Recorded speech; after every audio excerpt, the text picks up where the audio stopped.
Happy New Year everyone, and welcome back for a new video with 5 tips to paint graceful branches with watercolor using the Vinci Petit Gris Mix Size 4 paintbrush. I recommend this video whether you're a beginner or you're looking at refining your brush strokes so they look more realistic. This is going to be an excellent way to practice and try out your paintbrushes. Hi, I'm Françoise. I teach watercolor painting and more here on this channel and on Skillshare.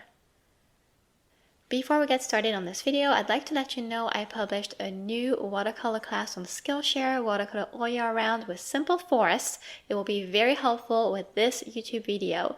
So if you want to watch it, you can access it for free as well as all other classes on Skillshare for 1 month with the link in the description of the video. So in today's video, to paint those branches, I'll be using these paintbrushes, a pencil, eraser, and a sheet of Arches watercolor paper. It's 100% cotton paper, cold pressed, and it's 300 GSM. All links to all supplies are in the description as well.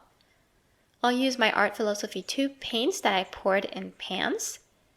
And the first thing I do is to tape my paper onto the surface I'm working on. It helps since the sheet doesn't keep moving around when we paint. This is the reference photo I used. So here's for tip number 1. Prep the sketch. To paint a simple tree, it's best to start with drawing the trunk. This way you're sure it will be centered on the sheet. It's interesting to add the main branches too, but I wouldn't recommend trying to draw them all or even to try and paint them all as you see them on a photo or real life.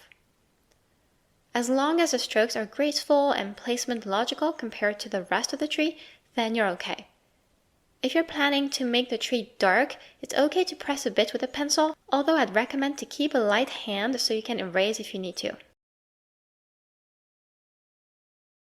Take a step back just to see if your tree is well centered and if with the added branches it is looking nice and balanced on the sheet from a distance. My second tip is to mix your paints so they're pigment rich.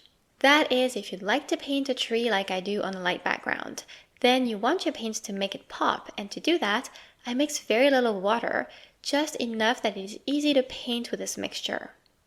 I also use a brown shade. Anything will do, whether it is sepia, burnt umber, or whatever you have. You can mix it to a little bit of blue or black to make it darker if you like. See how nicely the tree detaches itself from the white paper. If you are to include this to full landscape, I suggest to start with a background in mind. If the background is dark, add some whitewash to make those branches pop. Otherwise, use a technique like masking fluid to trace the tree and then paint it with a light color. I cover the specific technique in my Skillshare class since we're painting birch trees in that class, so feel free to visit it to learn the ins and outs of watercolor forests. My third tip is to practice branches on a separate sheet of paper. We're not painting branches every day, at least I know I don't, so it can be helpful to grab some scrap paper and exercise for a few minutes to make sure you feel comfortable painting later. It's especially true when we use dark paints onto a light or white background like this. When you practice like this, you can try and press with the side of the paintbrush where a branch starts, and you gently release the pressure and end the branch on the tip of the paintbrush to create a graceful shape that is thick at the base and thin at the tip. Don't worry if it takes a few tries, you will get more comfortable as you practice for sure. Practicing on a separate sheet is also your chance to try out several paintbrushes. And this is my fourth tip, try several paintbrushes. I can't even remember why I got this paintbrush. Usually I use a lot of the Silver Brush Black Velvet paintbrushes for fine work. And this Da Vinci paintbrush was sitting in my brush jar for over a year, and one day I decided to use it, not sure why either, and it turns out I love it for branches. And I even think that a paintbrush can make or break a painting if you're not comfortable using it, so it's really worth it to change paintbrushes sometimes just to see. This Da Vinci Petit Gris Mix paintbrush is bendy enough that it is easy and agreeable to paint with. It glides on paper easily. But at the same time, it has this little bouncy feel to it, which makes it simple to paint branches that look natural and graceful all at once. With the Silver Brush Black Velvet I usually use, I find they're not as bouncy, They glide more, but then when I want to create this kind of irregular looks in a branch, it's more difficult.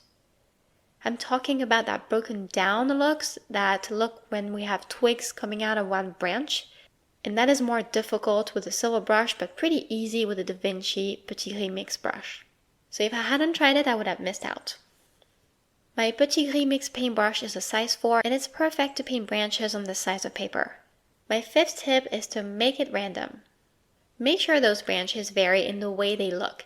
It's a good idea to add baby branches, and overall, make branches look more or less wide, more or less long. Some can look like they broke, even though overall most would spread around the tree. Don't be afraid to make the trunk and branches bumpy in places, crooked, just so it looks natural and realistic, a little bit messy. Observe a photo, the reality.